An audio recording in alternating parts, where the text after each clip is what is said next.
సాధారణంగా జాతీయ రహదారులపై టోల్ ప్లాజాల్లో ఫీజులు వసూలు చేస్తుంటారు.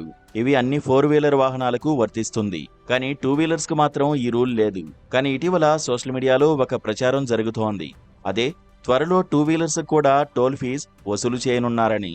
ఈ వార్తలతో వాహనదారులు అయోమయంలో పడ్డారు.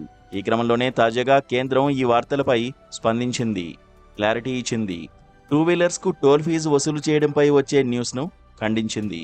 అవన్నీ ఫేక్ వార్తలని స్పష్టం చేసింది.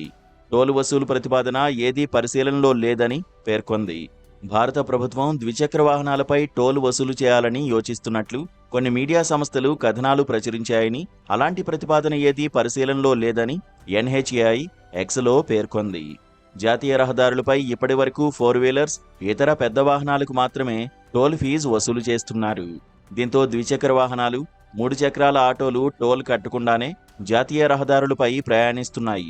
ఇదే రూల్ ఇక ముందు కూడా కొనసాగుతుందని అధికారులు స్పష్టం చేయడంతో 2-వీలర్ వాహనదారులు ఊపిరి పీల్చుకున్నారు.